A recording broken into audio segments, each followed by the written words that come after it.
Tutto va bene. Si. Tutto va bene. Alors l'année 2019 a commencé avec un mot, sérotonine. On s'est tous demandé exactement ce que ça voulait dire. Évidemment, il y a toujours des petits malins pour savoir. L'hormone du bonheur, est-ce qu'elle a infusé du livre de Houellebecq, donc sérotonine, toute l'année? D'une certaine façon, oui, mais à défaut. Donc le roman de Houellebecq, Sérotonine, qui a ouvert l'année littéraire, était très sombre, crépusculaire, et il parlait d'un monde qui fout le camp, d'un monde qui s'éteint, de l'Europe qui menace les agriculteurs de précarité. Et je pense qu'il a un peu donné le là de toute l'année, c'est-à-dire qu'on a eu une année littéraire très très marquée par le monde, l'actualité, la politique, les bouleversements sociétaux, que ça aide en effet toujours la précarité, aux violences faites aux femmes, en passant par le Brexit et le réchauffement climatique. Voilà, donc ça a été, on est passé en 20 ans d'ailleurs, d'une littérature du je, d'une littérature du moi, à une littérature du monde, de la société, des autres, mais extrêmement anxieuse. Et à mon sens, sans sérotonine, bien qu'on ait eu des très bons titres, comme par exemple aussi en janvier, Nino dans la nuit, un magnifique deuxième roman de Capucine et Simon Joannin, chez Alia, aussi sur la précarité d'un jeune homme à la dérive. Alors la rentrée littéraire 2019 a été marquée par deux mots qui sont devenus de plus en plus à la mode, dystopie et uchronie. Alors au rayon dystopique, ça tombe bien parce que ça rejoint le livre qu'on a choisi de mettre en avant, qui était le grand roman ample fresque, absolument magnifique et très ambitieuse de Leonora Miano, qui s'appelait Rouge Impératrice chez Grasset, et on l'a mis en avant d'abord parce que Leonora Miano, c'est une des plus grandes écrivaines françaises contemporaines et qu'il est temps vraiment de le reconnaître, de la lire, d'en parler.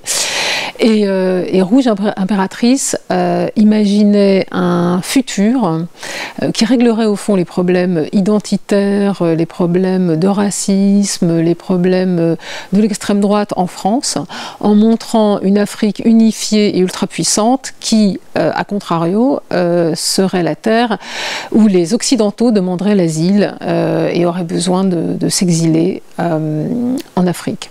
Donc c'est toujours un peu l'humour et l'ironie d'Eleonora Miano. Alors il y a eu d'autres dystopies plus ou moins heureuses. Il y a eu aussi le retour de Margaret Atwood avec Les Testaments, la suite 30 ans après de La Servante écarlate.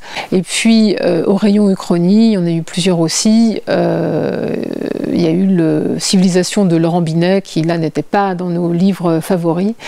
Mais je crois que ça découle aussi de cette tendance de l'année 2019, qui est vraiment les écrivains s'emparent du monde et sont gangrenés par les problèmes et l'anxiété de la société contemporaine. Et je pense que l'uchronie et la dystopie, c'est une façon pour eux d'imaginer un monde meilleur ou de changer le présent en changeant le passé, qui est un peu l'enjeu de l'uchronie.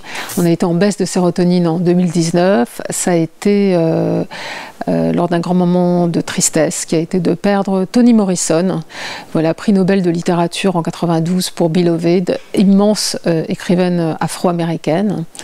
Et quelques mois plus tard, autre moment je n'irai pas jusqu'à dire tristesse, mais disons déception de voir que le prix Nobel de littérature a été attribué à Peter Handke, qui, voilà, à mon sens, un écrivain pro-serbe, c'est un peu compliqué de le récompenser, car je pense que le Nobel est toujours un prix politique et pas seulement littéraire.